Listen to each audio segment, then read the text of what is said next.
Okay. So, did you have, did you get an opportunity to get those pages? The one which I told yesterday, I asked you all to do. You could have taken a pic from your friends. Did you do that? No, madam, I don't know anybody here. Okay. Fine. Anyways, today during the class in the chat box, you please share your number. I think Rahman or Singh, any one of them can give you the textbook pages to you. You share your number and they'll also share their number so that you can note at the end of the session, you can note down their numbers and then you can communicate with each other. Okay.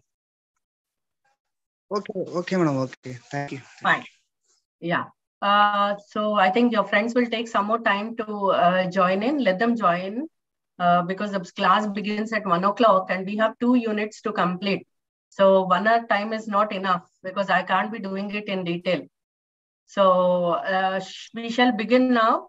I'll start with the 3rd unit. Before I begin the 3rd unit, a small recap of what we did yesterday. Yesterday we had done unit number 1, the organs of speech, and then unit number 2, that is vowels. So you all now basically know that, the study of phonetics is what? Can any one of you all tell me what it is exactly? It is nothing but the study of sounds. Right? Phonetics is nothing but sounds, madam. Yeah. So how to use it and where you're placing them and what is the sound that is coming. You're going to learn about that only in the phonetics right now. So how many sounds are there in English language? Total 44, madam. 44. Very good, Shamu. There are 44 sounds in English language, out of which we have 20 in vowels and the remaining 24 are from the consonants. Today we are going to learn about the consonants. That is unit number 3. And before we get into that, again a small recap. We have how many letters are in the English alphabet? 24 letters are there in English alphabet. Out of the 26 letters that we have, 5 are called the vowels and the remaining ones are called the consonant. So when we speak about the sound, when we're saying the sound, see the way you pronounce and all, the sound that is created, that is what we are going to learn more in this paper. Okay, so I'm going to share now a PPT for you all.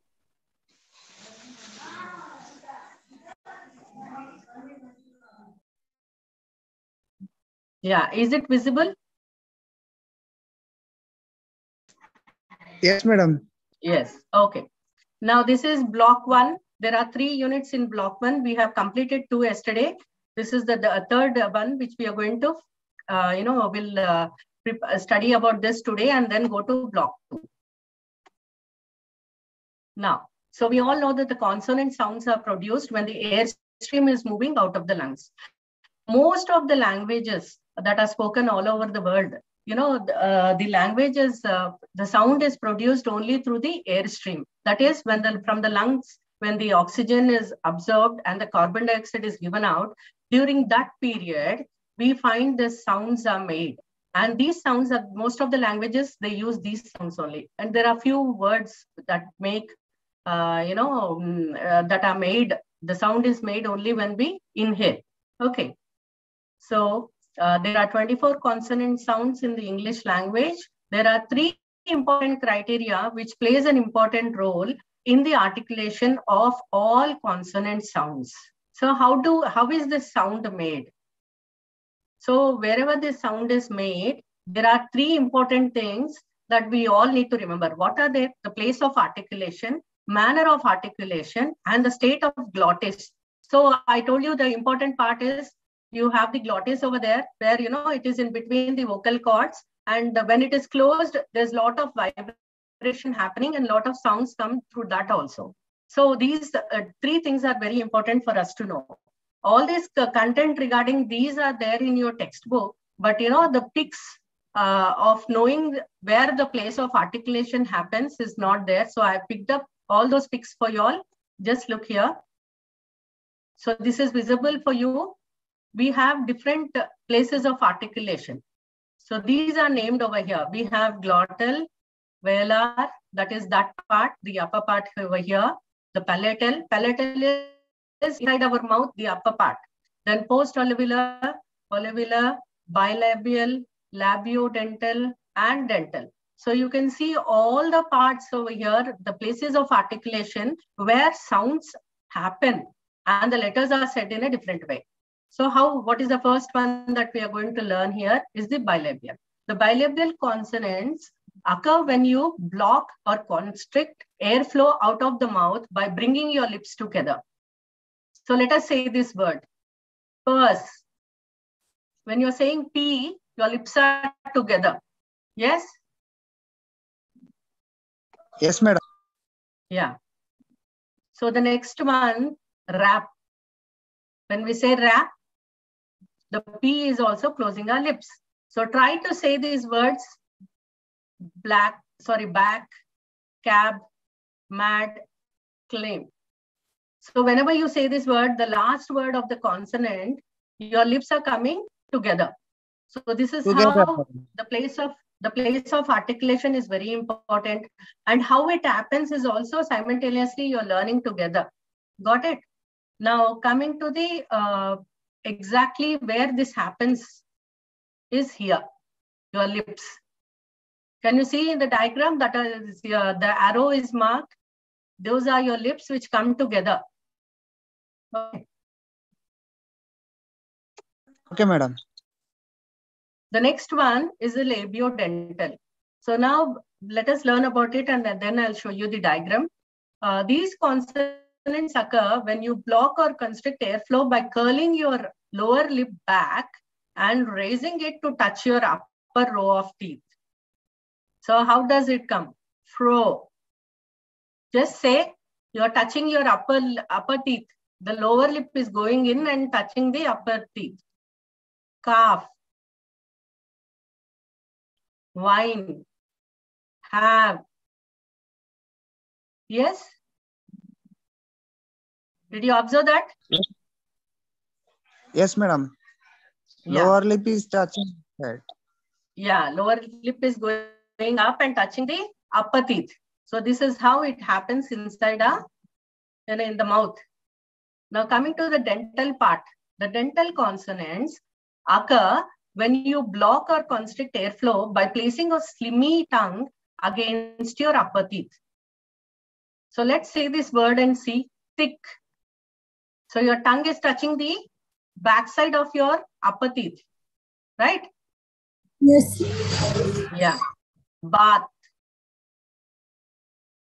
or babe. The, rather. So the TH in rather is touching the back of the upper lip. So the position of the dental part is this area. So your tongue goes and touches this part. Backside of the teeth, madam. Yes, backside of the upper teeth. So one thing is very important is, like, as I told you, this is not a native language. Native languages, this is not a language which is spoken. The origin of the language is not in India, right? So we are learning a foreign language. So what happens is, when we are not pronouncing the words in the proper way, the meaning also changes at times. So there are a lot of web links that I have given you at the end of the slides, where you'll when you're free after the session is over, please kindly go through this website so that you'll able to pronounce the word the same way you are supposed to do it. Okay. Now see this. Alveolar ridge is where your teeth meet your gum. So that is the bottom part. You create consonants when you raise your tongue to the alveolar ridge to block or constrict airflow. So now say the word, you will know where you're touching it. No. Man. Tab. Rat. Dip. Bad. Suit. Bus. Zit. Jazz. Luck. Fully. Now, please don't make a note of these words. They are there already in your textbook. There are a lot of words given in the textbook. In fact, actually, because one or two of you all are not having the textbooks, but the rest of the session I have planned to read from the textbook itself. So when you see in the textbook, there are a lot of information given for you. Kindly go through that at ease. That is, be relaxed. Don't get confused because you have already listened to the class. So when you're free in the week, spare half an hour for the reading every day so that, not the whole unit at least. At least, one part of the unit, if you finish, then you can go for the second part of it.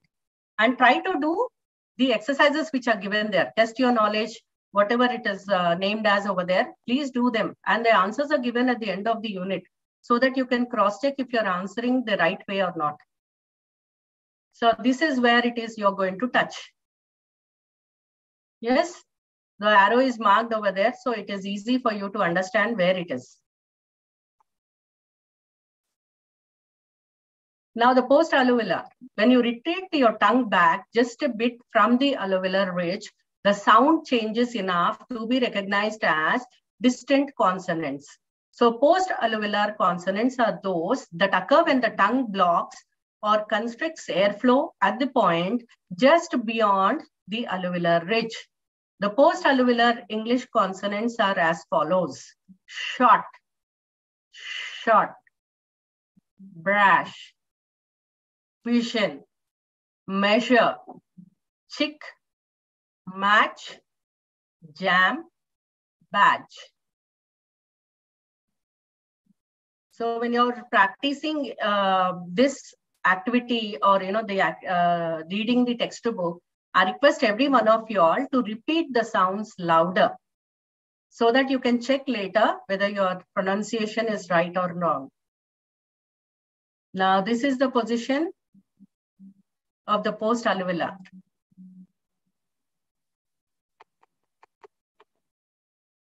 The next one that we are going to learn is about palatal. The palatal is the roof of your mouth, is the hard palate. You may know it as the place where that burns when, like hell, when I eat pizza that is too hot. So this is only an example that I have posted here as pizza. It is even when you're having hot coffee or tea, if your mouth gets burns, the area that gets burns is this palate. So it's very important for you to know where it is exactly. You create palatal consonants when you raise the tongue to this point and constrict airflow.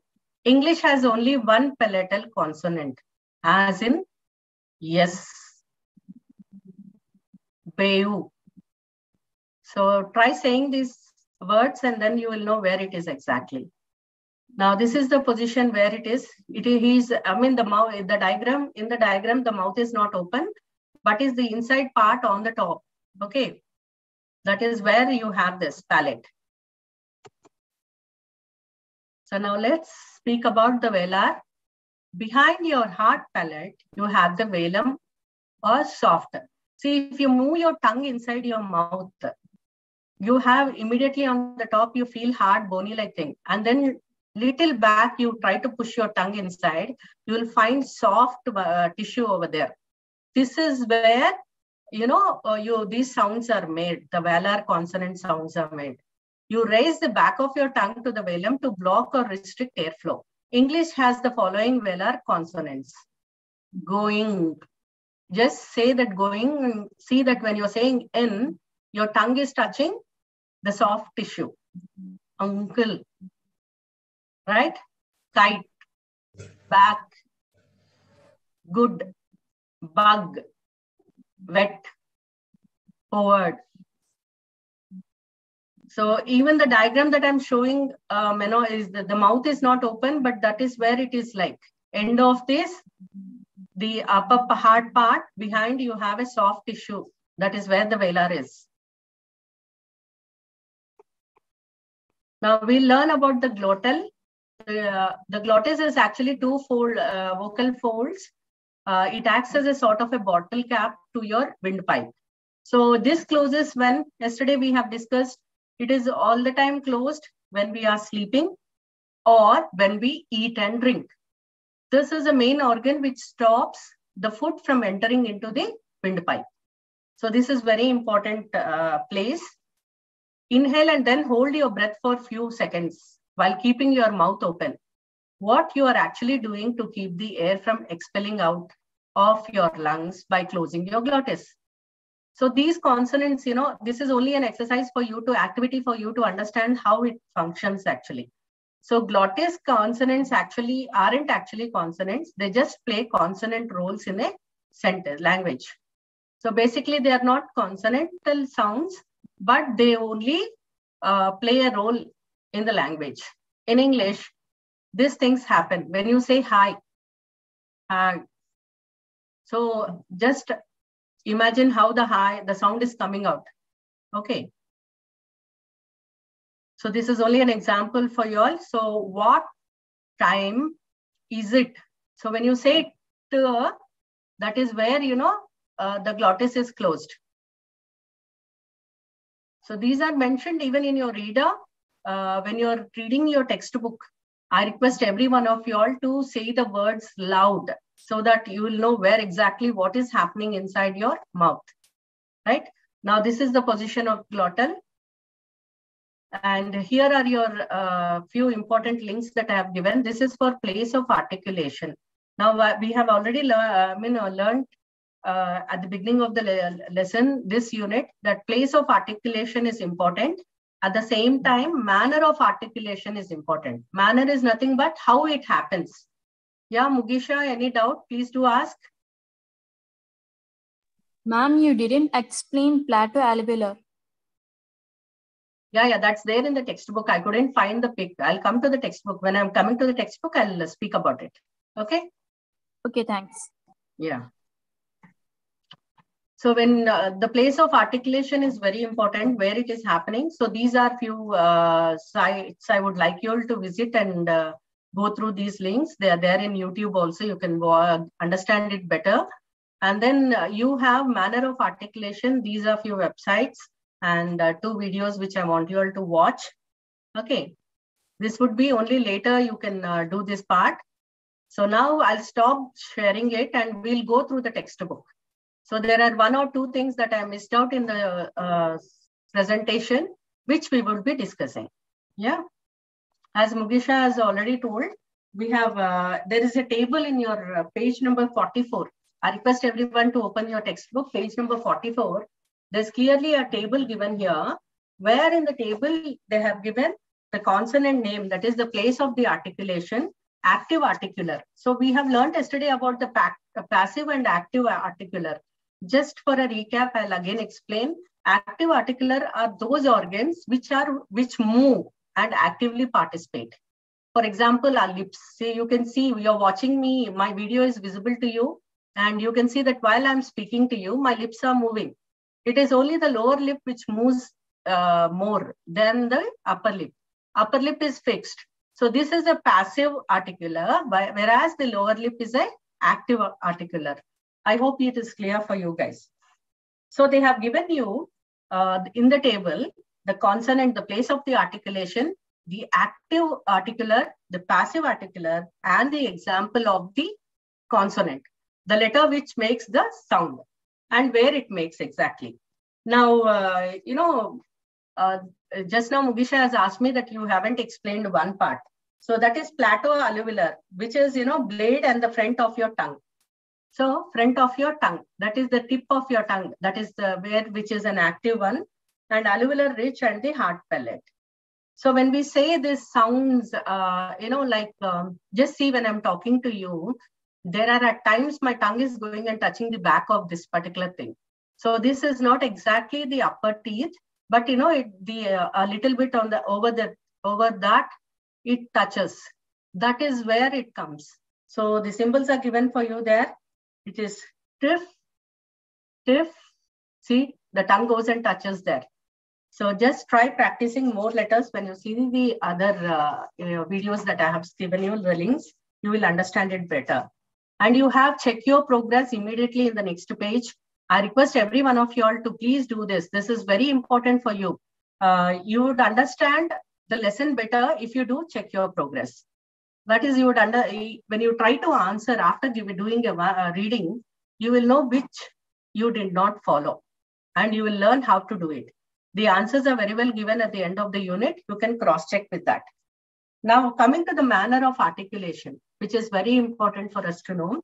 the manner of articulation, this happens. How does it happen? From where does the sound come? Can any one of you all tell me? From where does the sound come? We have, yeah, Shamu. Ma'am, can you repeat again? From where does this sound comes? When we are speaking, yesterday I've shown you different organs that are involved in this sound production. So how does it come? Which organs are involved in production of the sound? Vocal. Yeah, vocal cords. Good. Vocal. Then Rahman, Naz.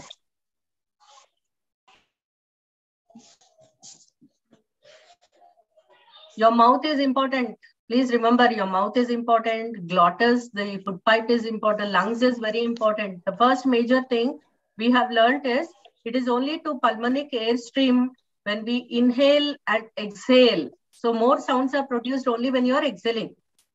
So remember this basic thing. Whenever you are asked for how is the sound produced, the sound is produced through the exhale process, which is happening through the lungs. Yes. And next, your nose is also involved in that. The nasal cavity, also few sounds come with your nose. And the other things come with the vocal cords and the glottis. Very importantly, the position of the glottis, because it when it is closed, it vibrates. And that's how you get the sounds. So that is very important when we are coming to the manner of articulation. So the consonant name, if you see page number 46, those who have the textbook, can you just see page number 46? In page number 46, we have the consonant name, that is the manner of articulation, then the kind of closure between the two articulars. So how the relationship between both the active and the passive articular which are involved, how it happens. So what happens? The first one is called plosives. The active articular touches the passive articular, bringing about a complete closure of air passage. Pressure is built up and then the air is suddenly released with an explosion. Now say P, P. So what happens? First you are holding the air inside and then releasing it. This is what he means to say. I hope it's clear. Yes, madam. Yeah. So the next one is Affricates Fricatives, Aloevelar lateral approximant, Aloevelar non-lateral approximant, nasals. Nasals is with through nose. See, the name itself says it is through nose. So try to say few letters which are given in the consonant in the column there as examples. You will easily understand the process. And then you have semi-vowels. Now, what are these semi-vowels? There are few letters, 2-3 letters which give the sound like a vowel itself. So you have them there, J and W. At times they do act like semi-vowels. So the manner of articulation of the consonant sounds, please do practice. When you say the letters, you will easily understand it. Okay. Now, voiced and voiceless consonants. There are few consonants which are voiced. That means they give a sound, and some few are voiceless. So if you read that heading there, you will find that when the glottis is wide open, the airstream moves out without vibrating the cords in the production of voiceless sounds like P, T, K, F. So when you say few letters, the voice, what happens? It blocks and then it releases. So this is what he means to say. And the glottis is narrowed and pressure of the air from the lungs make the vocal cords open and close rapidly. So this movement is within a fraction of a second this happens. It doesn't take much time for it because it is a process. Like I'm speaking to you, if I'm speaking a bit faster, you can't, it is very difficult for us to follow whether it is closed or it is coming out fast and all to observe. But if we repeat the letters slowly, we will know the process easily. Okay. The vibration of the vocal cord produces voiced sounds. Now, what are these voiced sounds? These are B, where you put your finger here and say B. You can feel the vibration. That is near your tongue or your double chin or chin, under the chin. If you place your finger there, try to repeat the word, you will feel the vibration there. You know, you can say this consonants that are given there, that is B, D, G. Try saying them, and immediately these are a few of them are puns which we use in the mathematics, those terms, and in physics, these are also giving you that vibration sound. So this is because the glottis is closed and it is vibrating. I hope this is clear for you. Any doubts? Yeah, it's clear, ma'am. It's clear? Okay. Now, description of the consonant sounds. Now, already we have learned about this in the first unit, how the sounds come and all that, okay? So this you can do a reading on your own and you will understand nothing much is given there. It is only a repetition from the unit 1, how the sounds come and all. Now, we'll see in page number 48, that is the plosives. This speaks about the 6 plosives in English language. What are they? P, B, T, D, K, and G. So when you repeat these words, you can see the table there, voiceless, voiced. So what is this voiced and voiceless is what we just now learned. P, this is voiceless. B, so this is voiced. How is it voiced? You can have that vibration also coming. That's the reason it is voiced. So if you repeat these letters, you will easily understand the difference between voiced and voiceless.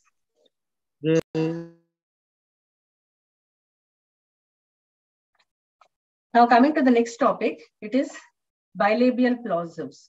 So here again, these are further categorized under different headings. The first one is where B and P come under this. So raising the soft palate to shut off. So when we say this, we are closing the nasal passage. So we all know that our nose is also connected to the mouth inside. So at the back here inside, it closes the navel cavity, P. So you can say that air is not going through the nose when you say P or B. Yes. So this is on practice, you will get it. And there are few words given there as examples. When you say those words loudly, you will understand how this is happening. Now please turn to the next page 49, where you have alveolar plosives. Over here, the same thing, the position of what is the position of the alveolar? That upper part at the back, right?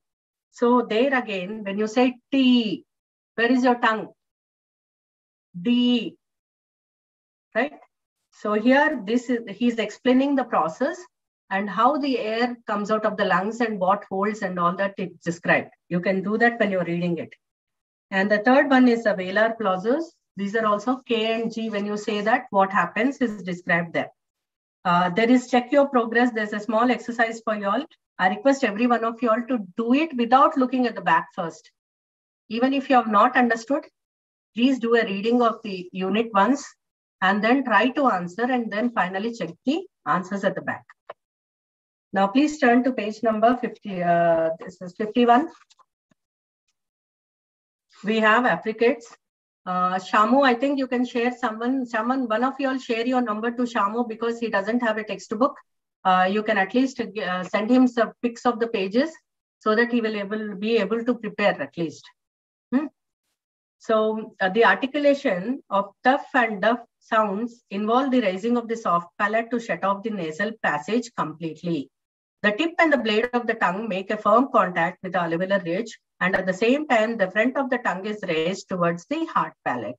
So the lesson is only, the unit is totally only on the process of the sounds, and then what happens inside your mouth when you say the sound is what you need to observe.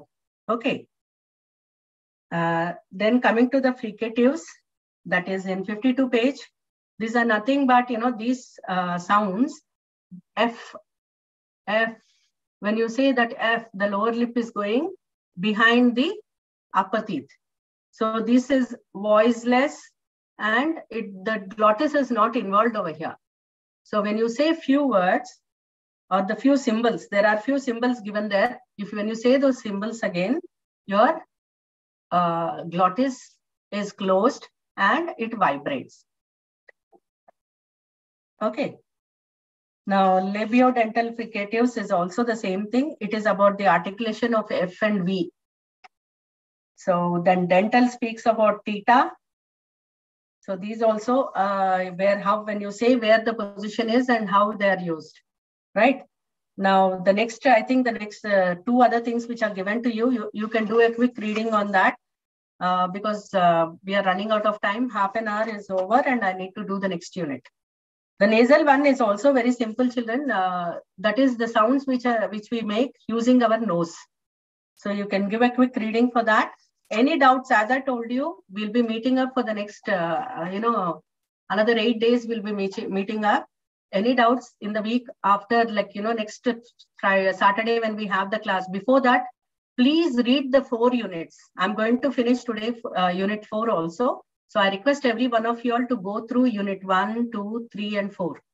And any doubts, the next week, Saturday when we meet, please do post in all your doubts in the chat so that I'll be able to get back to you all. Okay. So shall we move into unit 2? That is the next unit that I'm going to do today. That is unit number 4. It is in block 2. So we have completed block 1. We are now going to block 2. So in block 2, the 4th unit, it is called content versus function word.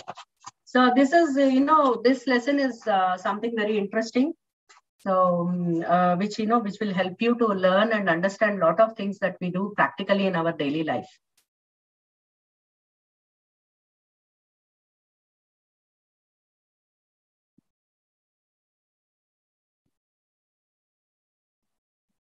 Yeah, this is block 2 and unit 4, content versus function words. We'll try to understand what is this content word.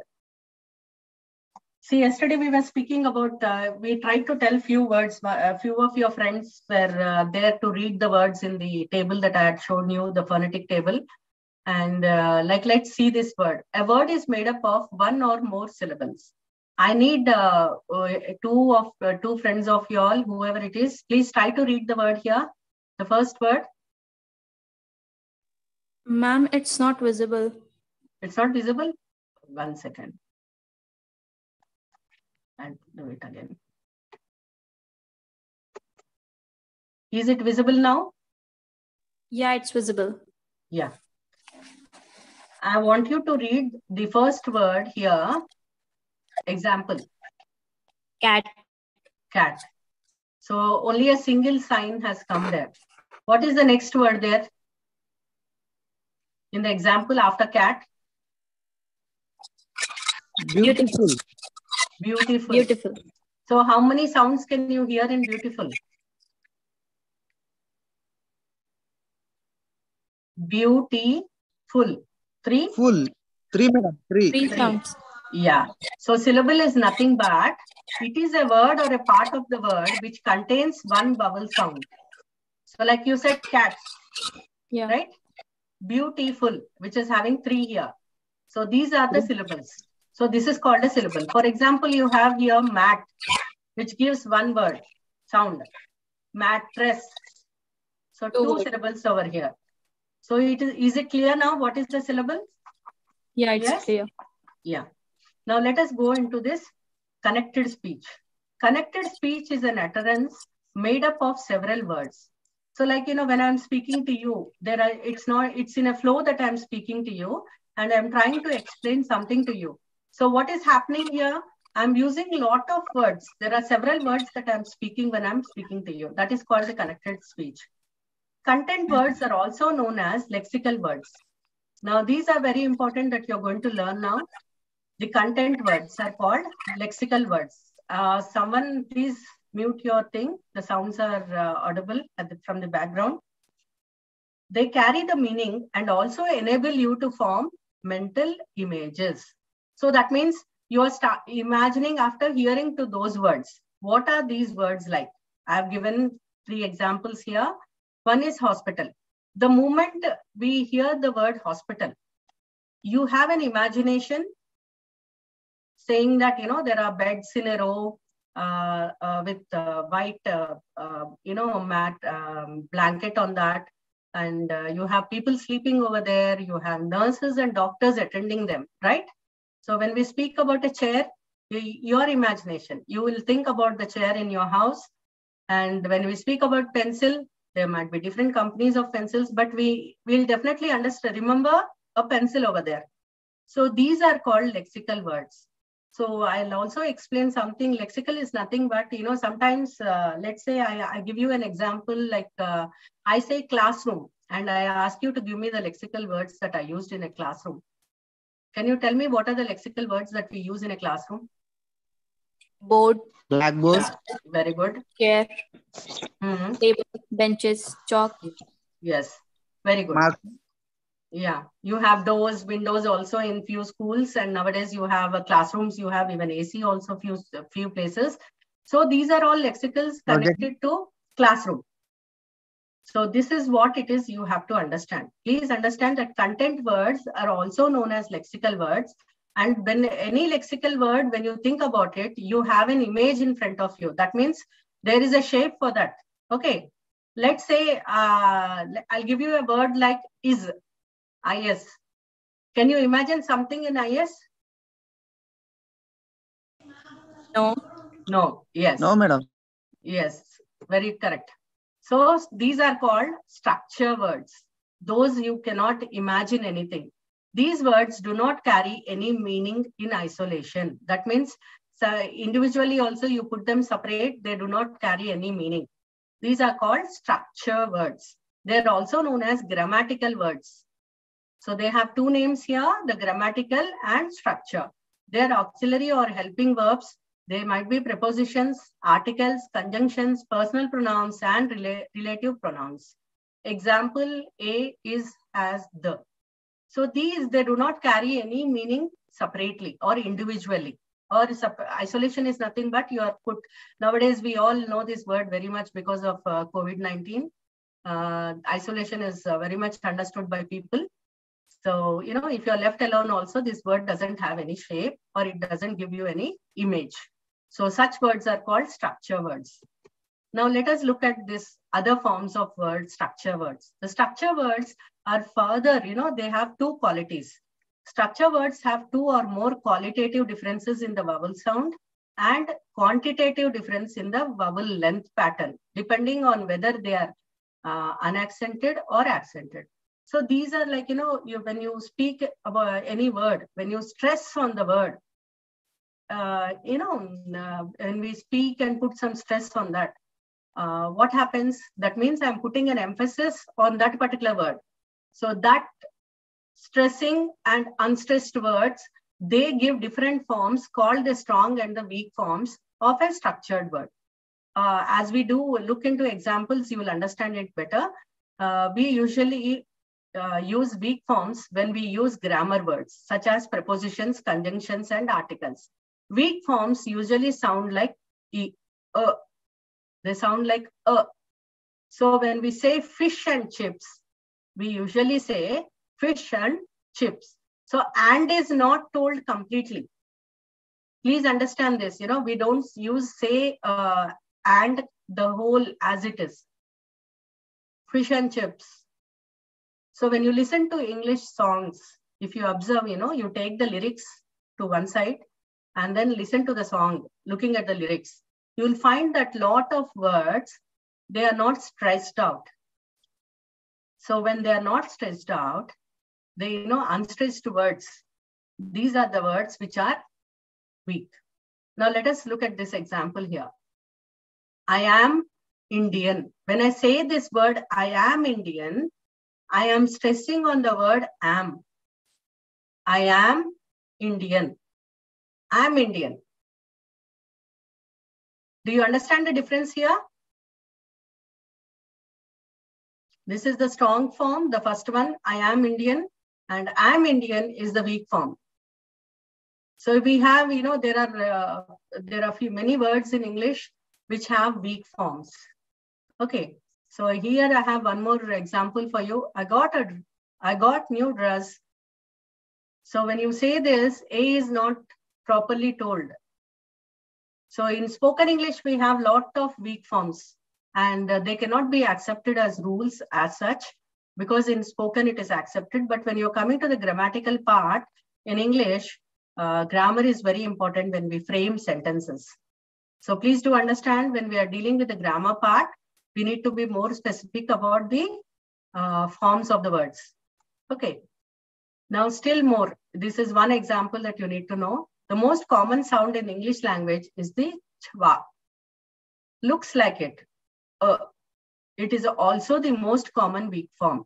Here are This is what, you know, someone who is learning new English. You see children of LKG, UKG, or even the first, second classes. When they say ED word is added at the end, they say ad, played, when it is actually to be pronounced played. E is not audible at all. The same way here, player, teacher, soccer. So E is silent over here almost. So this is also a weak form, which is very important for you to be knowing it. And I request all the students here, please make a note of which are very important and very rare for you to learn in English language, because you all are doing this in a distance mode. It is not practically possible for you to remember everything. So I think these are important things where you can remember this for the language sake. Now, this is an activity for you all. There's a take a look at these sentences and look where the spa is. Try reading the sentences aloud and practice your pronunciation. Can someone read it out? I think we have 5 students all there in the class. Can you try? Give a try.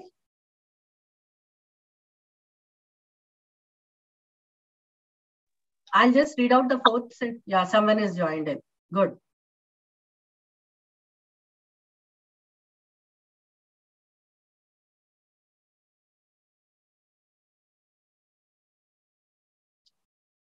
I'll read out the 4th sentence for you all. The book is about pronunciation. So here, again, I haven't stressed more on A over here. How about a cup of tea? It takes a lot of time.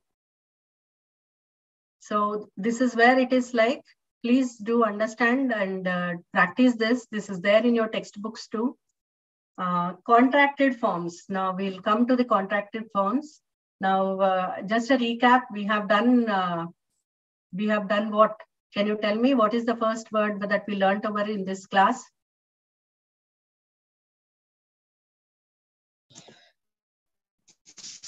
Madam, today block 1, consonant sounds. Yeah. Place of No, I'm asking in articulation. this unit. Shamu, I'm asking in this chapter. Now that we are doing unit 4, right? In unit 4, what is the first thing that we learned? Content. Content versus function words. Very good. Very good. I'm asking about these forms only because nobody volunteered for that activity. I was wondering if, you're there or not. That's the reason I've asked you. Now, coming to the contracted forms, the auxiliary verbs and the negations are normally contracted. There are of 2 kinds. So this is one type where you have does plus not, doesn't. So these are also called the short forms. What are they called? Short forms. I don't know if you were taught in your class. In grade 2 and 1, normally the children are taught in the school about this, the short forms. Has plus not, hasn't. Have plus not, haven't. Was plus not, wasn't. Can plus not, can't. Right? Yeah. Now the second type is pronoun plus auxiliary. That is she plus will, shall, she will, she'll. He is, his.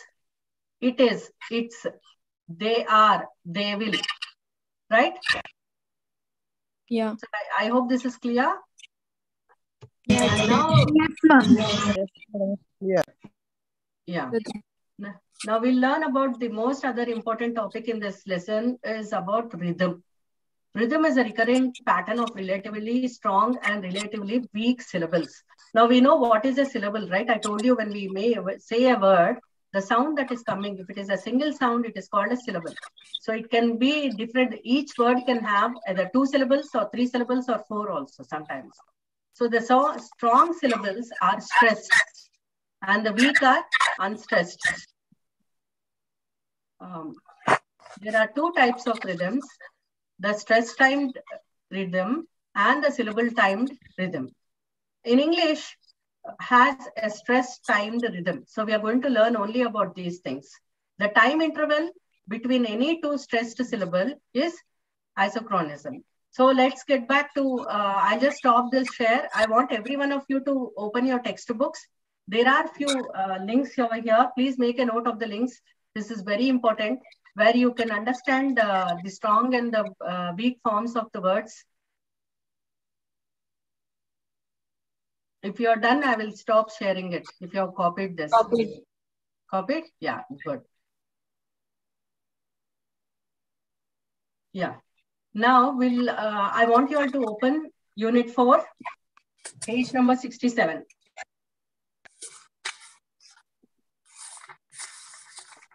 So look in page number 68. Structure of words. Yeah, structure word. So when you speak about the structure words, we already learned that they are the grammatical words that we use in English language. So you can study the following sentences. Look at the sentences that are there, given there. The books were in the library. So you can all see the books. Books is the word there. Were in the library. Complete it in the morning. Note here that the words that are underlined are stressed in the sentence. What did you understand?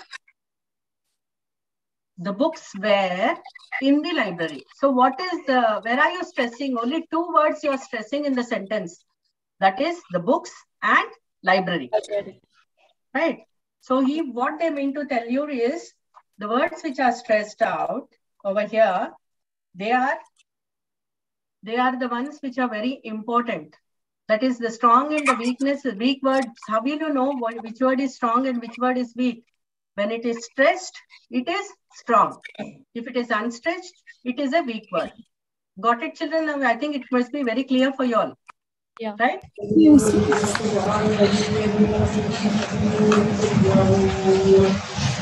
Last, please mute, ma. Machine. Yeah, thank you. So you have few sentences given over there where you can do a reading later. Jack and Jill are friends. So when you do this reading part, you will understand that which words are you stressing out. So turn to page number 69. You have a activity there. Check your progress. 69 and 70. I want you all to do the reading of the unit and immediately do this particular exercise. Please don't look at the answers before itself. Please try on your own.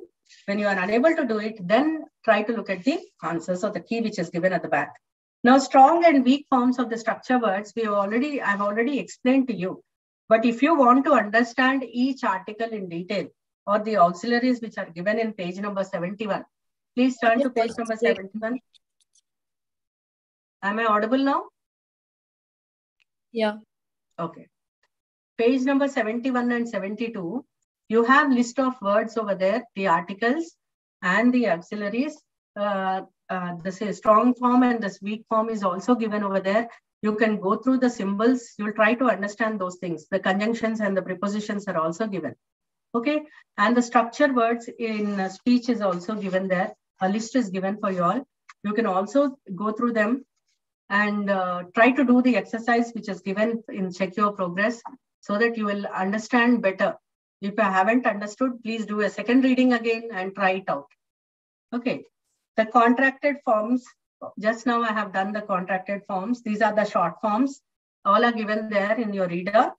And look at the following sentences and read aloud in 74 page. I was reading and they were sleeping. Can you see this? The weak forms are underlined over there. I was reading and they were sleeping. So when you understand the strong and the weak words, what happens is in spoken English, at times we might use the reverse way also. For example, like, just now I raised my tone and I said, Naz, please mute your audio. So when I said that, my intonation also stresses on the words. So here, sometimes at times we might make a difference when it comes to your spoken language. But in the written language, which is based purely on the grammar part, you need to follow the rules. Okay. So you have, this is a very interesting chapter, and there you have your rhythm also. The last topic that is there in the book is rhythm. I would like you all to turn to page number 75. In 75, you have, an exercise over there. A small 2 examples are being given, A and B. Joy has just returned from France. So try to say this word, sentence, you will understand where the unstressed syllables are and where the stress is there.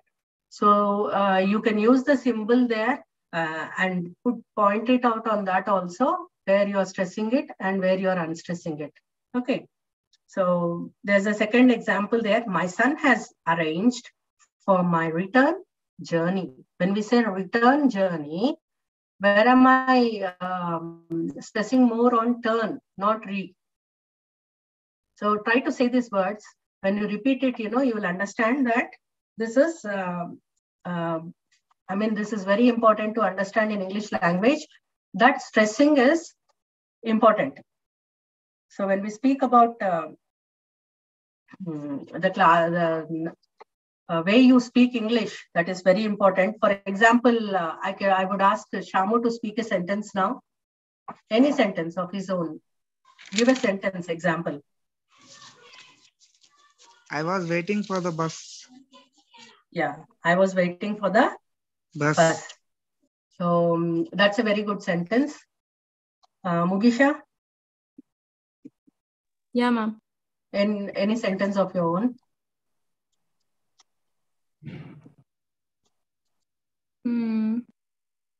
I was sleeping and they were cooking.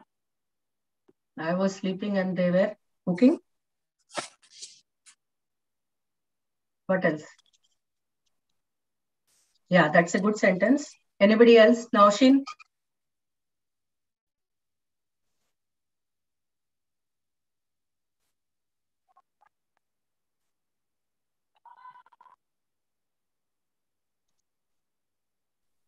Now, She was sitting at her desk. Sorry? Sorry, I couldn't hear you. I was reading and they were sleeping. I was reading and they were sleeping. Okay. Sing.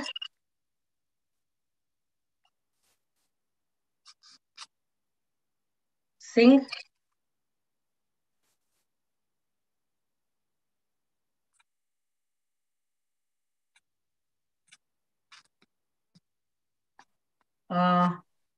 I think Singh is not interested in participating. We have Rehman here. Rehman, are you there? Sabah Fatima? Sabah Fatima? Okay. This activity is only for you all to participate, because only if you participate, I'll know what more I can give you some more information. That is the reason I've been asking questions. I see that few are not interested in participating only. Any doubts, please go through your textbook once. We have still 6 minutes more. So I would like you all to interact and go through the textbook once and ask me what are any more doubts that you have regarding the topic that we have done. So now we have completed block 1, which has 3 units in that. So yesterday we have done 2 units and 1 today. And then I have started block 2 today, where you have done the first unit in block 2. That is unit number 4. Just now we have completed that. So I request every one of you to go through the textbook once again, give it a quick reading, and not once, twice at least, and try to do all the check your progresses. Yesterday I had given you a task of, in unit 1 and 2, asking you to do few pages. Have you done?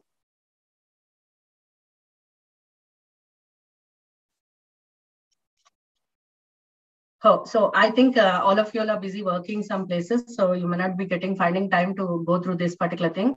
So at leisure, please do try to do these check your progress exercises.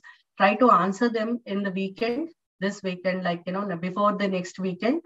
so that we will be able to discuss about it in the next class. I want every one of you all to participate. If you participate, only we'll know where you are going wrong or what you're not understanding, and I can also communicate back to you all and help you out with that. Sabah and Rahman, please be active in the class. And any other doubt? Should I do a recap of what we have done today once? Shamu?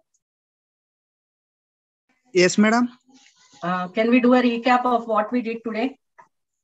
Yeah, madam. Yeah.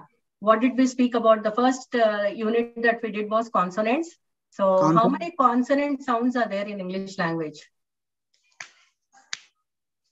24. Very good. There are 24 consonant sounds. Thank you, Shamu, for participating. Yes. Yeah, there are 24 consonant sounds, and we have learned about how we say the words and what is the position of our tongue when we say the word, and whether the glottis is, the air passage is blocked or it is unblocked, or from where we are releasing the air is what importantly we have learned today, right? That is in the consonants chapter. And coming to the unit, the second unit that we learned today, that is unit number 4, that is content words and function words. So here we have learned something new. We have learned about words, lexils, which are very important. That is the content words. The content words are words which lead to an image in our mind. So it always allows us to think about something. So it is not a vague word. It is not something which doesn't have a shape or anything, identity as a noun when it's left alone. So these are all called the lexil words. And basically the lexil words, when given a situation or when given a anything, when let's say I'm speaking about the lexil in a garage. So when I speak about a garage, what are the components that I have more over there? I might be having spanners, I might be having wrenches, I might be having, the screwdrivers over there, because I'm speaking to the garage. The topic over here is the garage, and the lexils that come is those. So when we speak about, Shamu, you want to add something? You want to add something? Yeah, madam, mechanics. Yes. Okay, mechanics is also a very good word. So these are the people who are involved in the garage. So when we speak about a classroom, so we speak about a classroom, it can be a teacher, it can be a lecturer, it can be, blackboard is there in the classroom, or nowadays we have whiteboards available. And also there can be chairs and benches, and we have windows. So these are all what they come under in your study centers. When you visit to a study center, the classroom, you go to the classroom to attend the classes there. So now what are the lexil, what is the word lexil mean? It means all the things which come in a one particular thing, and you have an imagination for that. It has a shape. Like when we say the word, school, when you say the word school, you all can imagine your own schools, right? So this is very important. So you have learnt about the lexils, then the structure words, wherein whatever word we speak in English, the language, the words have a weak form and a strong form. So there are few auxiliaries which have these forms, which are available in PDF also on online. You can browse in Google and get those PDFs to understand. If you're more interested to know which words have it, you can do that. So that is one important thing that you have learned today. And also the rhythm part. Rhythm is very important, where, there's a flow of language, the way you say and all that.